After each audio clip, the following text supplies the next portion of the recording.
We present I'm Sorry I Haven't a Clue, the antidote to panel games.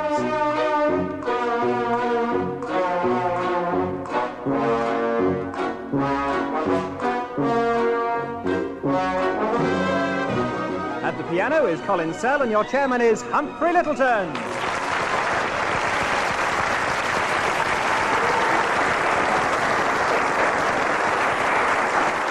Hello and welcome to I'm Sorry I Haven't a Clue. Now, I realise this programme is a group effort, but I think we'd all agree that one person in particular stands out. He stands out for his warmth, his wit and his sheer comic genius. And having thanked our announcer, let's meet the teams. Graeme and Barry Cryer on my left.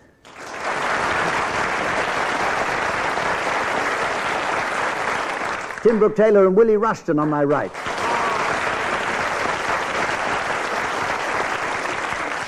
And we start straight away with the game called Double Feature. This round takes as its premise the poverty of the international film industry. For economic reasons, new films will have to be remakes of pairs of old films.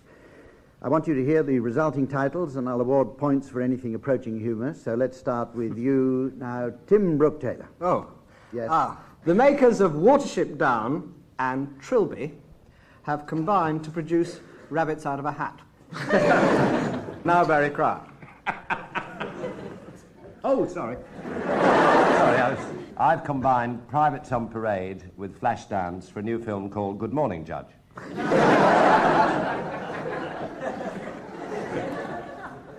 The end. Willie Rushton.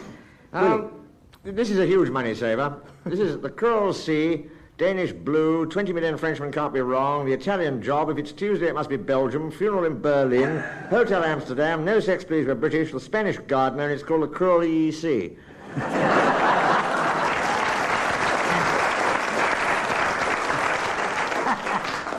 All right, Graeme. Well, I'd heard they were going to combine Blade on the Feather and Blade Runner and produce Gillette G2. And news, you'll be pleased to hear, of a new Video Nasty, which is a punk version of Separate Tables, and it's called I Spit in Your Gravy.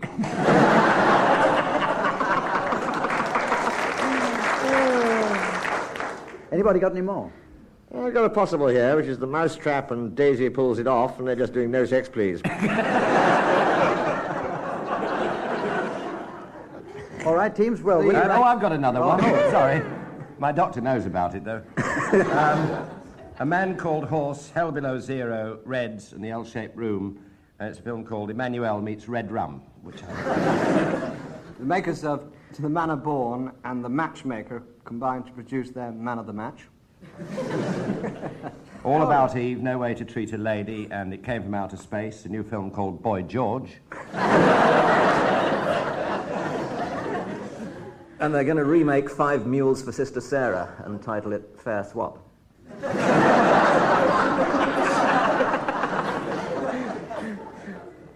All right, well, Willie Rushton squeezed a point out of that round. And we go on now to the point where I flick through the yellow pages and ask our teams to stop me and choose a trade. And then at the end of the programme, I'll be asking the teams for appropriate names for members of that trade and then announce them at their ball. Stop. Oh, actually, you've got a very early one here, the letter V, and it's, you can either have Venetian blind cleaners, or you can have vibration consultants. Oh, don't talk shop. You're not looking cheerful. Vermin destruction, or veterinary surgeons. Let's have veterinary surgeons, shall we? Veterinary services, or vets. Vets. All right, vets. Right, start thinking. Even if it's a late hour. Now, we have a calypso round. This is the round when each team has to improvise a calypso, with the members of the teams taking alternate lines and Colin providing assistance at the piano. And I'm going to ask you, Graeme and Barry, to give Tim and Willie their subject for a calypso. An easy one this week. Yes. Doddle. Will you please sing the President Mitterrand calypso? Thanks a lot. Thank you. Merci bien.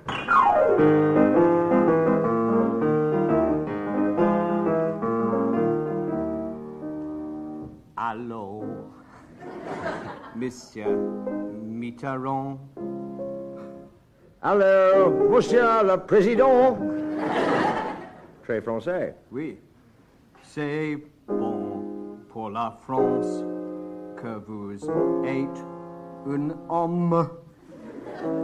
Nous avons une vache stupide. Where we comes from.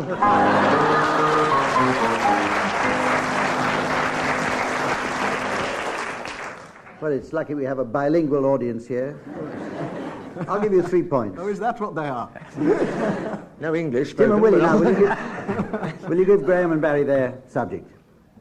We would like them to do the Calypso. As in Jacques Cousteau's boat, or bateau. Oh, yes. His boat, the Calypso. His boat, the Calypso. Bateau, calypso. Pursuing Calypso. the French motif. Right. I'll start. I'll sing in English. You sing in English.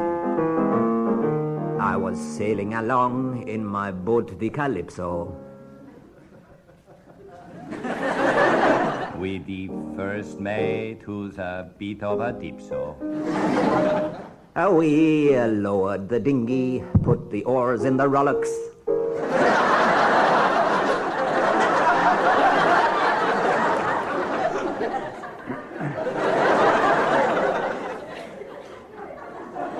My fingers on the buzzer. That doesn't rhyme. Better than what I'm thinking. And laid a pipeline for Ackles and Pollocks. Safe. 15 points to you for ingenuity. And we go on to the round called straight-faced. In this round, the aim is not to amuse the audience. Each panelist in turn says a word, and the first one who gets a laugh from the studio audience is disqualified. The remaining 3 continue the game in rotation until only one survives, and to that one I award a large number of points. Okay, and we'll start with you, Graeme Garden. Mayonnaise. Plum.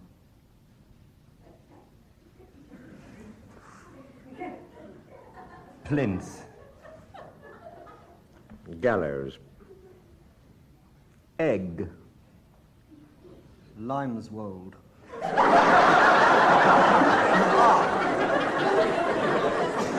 Bad luck, Tim. Bad luck, Tim. You're out then. You're out. Barry, you start off again. Burlap.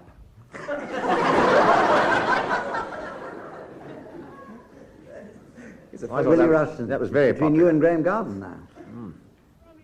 Tendril. Log. Room. Artichoke. Not really. It wasn't a laugh. A what? I didn't hear really anything. allowed, Go ahead. It's the best he's got so far this evening. Even so, it didn't register. Okay, Willie, continue. Grass. Soup. Plough. Furrow. Haddock. I'm sorry, Willie. I'm sorry. It's No, it's just shushing. memories they were having. Too late No, to no. shush them now. No, that makes the winner Graeme Garden. Great. How luring. Okay, teams, here's a game called Tag Wrestling. In this round, I'm going to give each team the payoff of a story, and I shall then start one of you off telling the story to fit your punchline. And then when I feel like it, I shall press my buzzer thus, and a member from the opposing team will have to take up that story, but make it fit his punchline. I'm sure you understand that. Now, Barry and Graeme, take down your punchline, and it's this. And Maggie entered a convent and was never heard of again. Amazing All right. what wishful thinking will do. And Tim and Willie, here's yours. The fairy waved her wand at Richard Clayderman, but he still remained a frog. Barry and Graeme, you've had longest to think. Not that that'll make much difference, but you can start off your story now. Maggie got up that morning. It seemed just an ordinary day, and yet she felt that something was afoot. Probably 12 inches, but this was nothing to do with the day ahead. This is Maggie Wilkinson, of course, you realise. Her personal private secretary came in and said, "A phone call for you." Willie. And on the phone was a fairy. He said, "I know it's appalling trouble," she said. "I've got this frog called Richard Clayderman. I've been waving my wand at it all morning. Please don't go on any further, said Maggie. This is not my department. You should take it to the EEC Commission in Brussels. So saying, she hung up the phone, and that was the last she heard about frogs and Richard Clayderman. Okay. What are my appointments this afternoon, she said to her PPS. That's short for Personal Private Secretary. And I'm short for time. And the personal private secretary said, you're all right, this afternoon, you can have it off. But unfortunately, I have to return home because my wife is playing the part of a fairy in the local fancy dress party, and I'm going as Richard Clayderman, dressed as a frog. Maggie said, don't bother me with all this trivia. I've got a country to run. And Maggie Wilkinson, this is. Maggie Wilkinson, Right, yes. It's you. a fairy story. And she popped next door to number 11 and received some dreadful news from the Chancellor. He said, the game's over. They've tumbled. All gone. She... or not.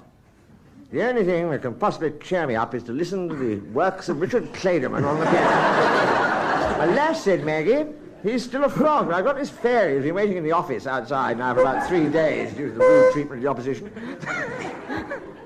But where, she said to her PPS, is Richard Clayderman that I may go and listen to him? Well, I believe he's being looked after, she said, by a silent order of nuns. Go and visit him there. So Maggie entered a convent and was never heard of again. Oh. Sorry. Yeah, that was excellent. Well, that certainly took me by surprise. Now, we have a round called Justify. This is a new round in which we perform a social service. Each team member will pick a much maligned public figure and attempt to account for his or her behavior. And I shall award points depending on how many members of the audience are moved to tears. Right, we'll start with you, Willie Rushton. Would you please justify Leon Britton? It isn't easy to be Home Secretary. But there are things, cheerful things. He's not planning to hang everybody. I don't think he's going to arm the traffic wardens. Certainly not with cruise missiles. And I think when you think of him in the Home Office, being ugly like that, it's not his fault he looks like an unfinished join-the-dots picture. My heart goes out to him. He is a man of whom it is truly said. Well, the audience is looking extremely impressed by that, so the rest of you have got a lot to beat there. Thank you, Willie. Now, Graeme, would you please justify Mary Whitehouse? Yes, briefly. I don't think people realise that the debt that we owe to Mary Whitehouse for her tireless fight against all forms of censorship. Because she's a shining example, because she has seen and read more filth and rudery than anybody else in the world. But it's had absolutely no effect. And she stands now before us as wholesome and pure and nice as she ever was, therefore proving that censorship wouldn't make any difference at all. Thanks, Mary. Excellent. Oh, brilliant. A wide measure of agreement there. Now, Tim, would you please justify the Game for a Laugh team? Yes, a much maligned group. Let me take them individually. There's Henry Kelly. Now, Henry Kelly, outside the Game for a Laugh studio, is a normal human being. You've heard him on Midweek. He's actually almost human. Take his sister, Matthew Kelly. Now, he's awfully good with children. I saw him the other day on the programme, and a little bit of humanity crept through for a moment. Sarah Kennedy. Attractive, intelligent lady normally, but, you know, under these very, very difficult conditions where they're made to run down, grin at us, and then kick the teeth out of members of the public, it's not easy. Now, Jeremy Beadle, I'm afraid I can't actually justify Jeremy Beadle on any level whatsoever. But I reckon 3 out of 4 isn't bad. So basically, all in all, it's, well, probably, if we didn't have it, we'd actually have more punchlines. I think that's my justification. My case rests.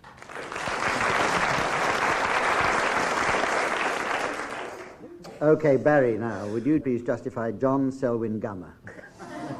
I honestly think, in spite of everything everybody else says, that he's the best thing that's happened to the Conservative Party for ages, because they're There was a blandness creeping in, a blandness. Even the scandals were bland. There was a sort of complacency there, and I think they needed a hellraiser. They needed a wild, roaring boy to come in and kick it all about a bit. And if you've looked at John Selwyn Gummer, he's going to liven up the old house. And, well, what can I say? This man is going to be a dynamic driving force. Remember the name. John Selwyn Gummer. You know it makes sense.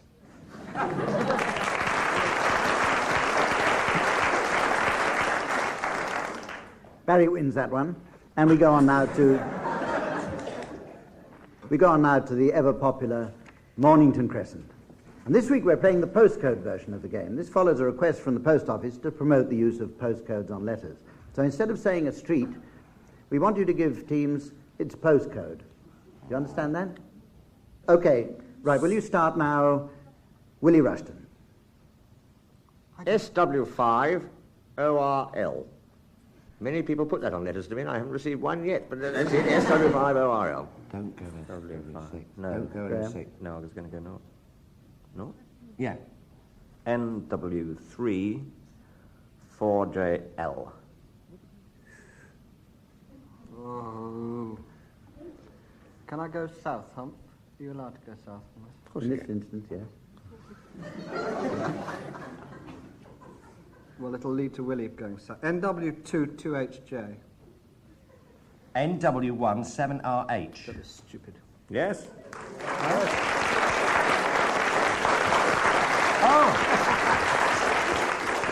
Well done, Barry. Because as our audience here realised, They of course, spot it. NW1 7RH is the postal code for Mornington Crescent. Yes. And you walked straight into that one, Tim. I can see it coming. I'm sorry. Sorry. Some other time. I was trying to Anyway, be too clever. Barry, very good, wins that one again. And we have a musical story now. In this round, Colin Sell will play a tune, and one of you must start a story relating to the title of that song. And at a signal, which will sound indistinguishable from this... Which of those two, Hum? You'd better take the second one, I think. Colin will then change the tune, and a member of the opposite team will take up the story, but fitting it to the new tune. Don't know how they think of these. Anyway, Colin, will you start playing a tune now? And we're going to start with your team, Tim and Willie, and we'll start with you, Willie Rushton.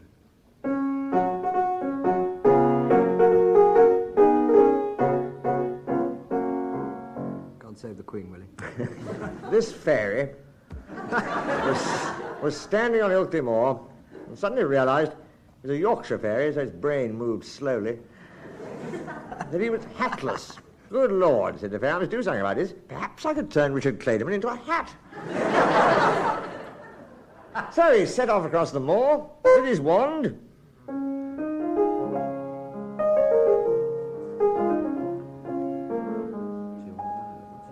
Graeme. Oh, Sleepy Lagoon. Thanks, Baz. He set off with his wand in his hand, and soon he came across a soldier dozing by the roadside. And he said, "Who are you?" And he said, "I'm a sleepy dragoon."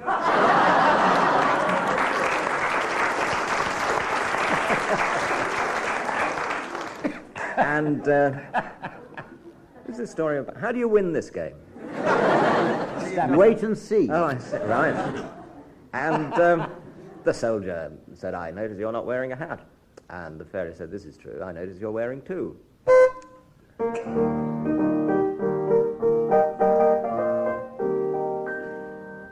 So I am, said the sleepy dragoon. I got this first one, this one on the right, this green one. I got it on Ilkley Moor by Tat. The other one was given to me in the Black Forest by Richard Clayderman. One day he happened upon me, sleep.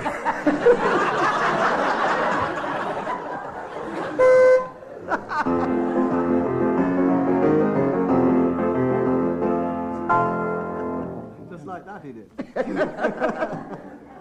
Oh, yes, one was given to him by Richard Clayderman, if you see what I mean. And the fairy said, well, there's still your other hat. Can't I? I've lost the will to live. Can't I?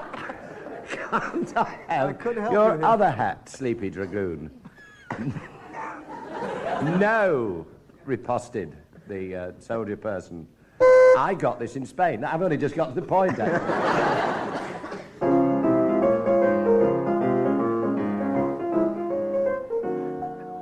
Willie. Tell you what, said the fairy, groping in the front of his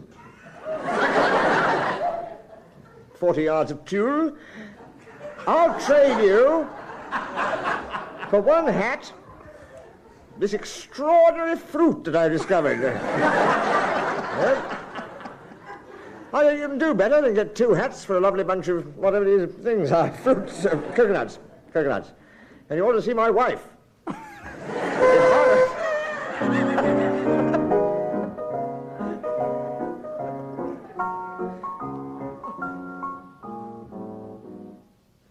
I would certainly like to see your wife, said the Sleepy Dragoon, and went round for tea with the good lady. Leaving the ferry, on Ilkley Moor, still Bartat. How does this finish?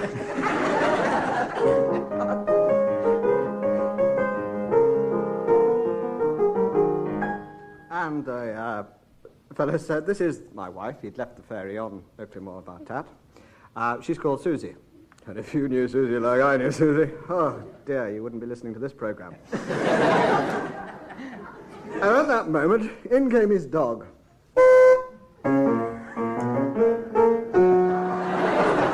Barked the dog.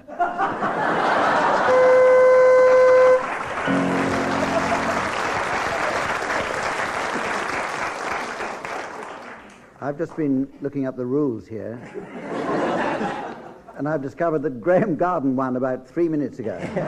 Graeme Garden, let's have a round of applause for Graeme Garden. And we go on to the point where I ask the teams to announce their late arrivals at the Vets Ball. Late arrivals at the Vets Ball, teams, please. Anybody can start, as long as somebody finishes. Well, that dog that was just coming in. He's called Carpenter. Always doing little odd jobs around the house. Once made a bolt for the door. Yes. Nice to hear them again. Yeah, too, isn't it? He's in the kitchen doing limping in after an unfortunate accident in a cattery, with his parents, Mr. and Mrs. Balls, their son Claude.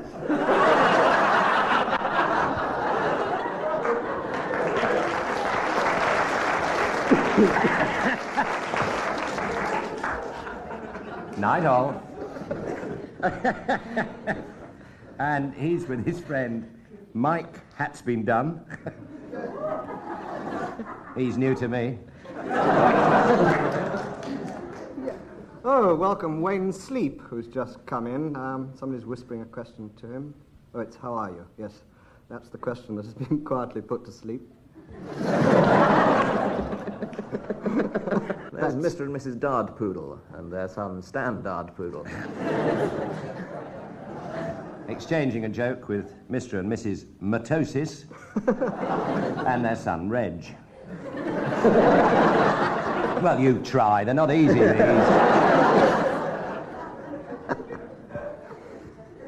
Mr. and Mrs. Mulhusbandry and their daughter Annie Mulhusbandry. All the way from Port Stanley, Parakeet. Australia, Mr. and Mrs. Elosis and their son Bruce Elosis.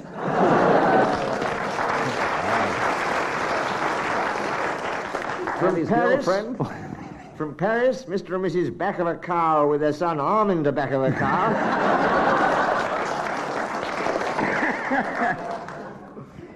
Oh, there's 2 cats making a Persian-to-Persian call. There's D. Stemper and Ray Bees over there. With Bud G. Seed and Ken Hairy Droppings. There's a patient for the vet that's got a rather nasty cold. It's a little dog that's a little husky. Oh, there's a frog doing impressions. Rabbit, rabbit, rabbit.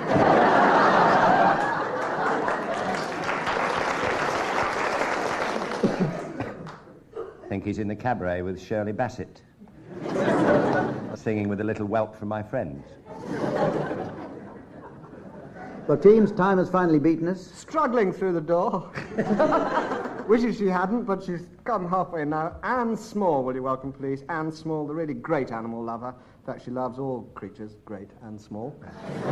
She does, no, she does. Be fair, she does. The food and drink's marvellous, the catering. I mean, juleps and hamster jam.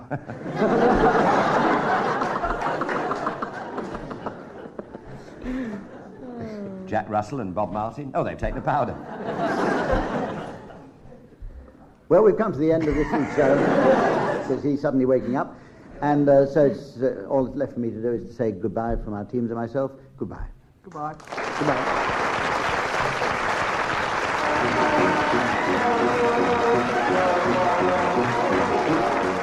Barry Cryer, Graeme Garden, Tim Brooke-Taylor and Willie Rushton were being given silly things to do by Humphrey Lyttelton, with Colin setting some of them to music. The programme was produced by Mayhew-Archer.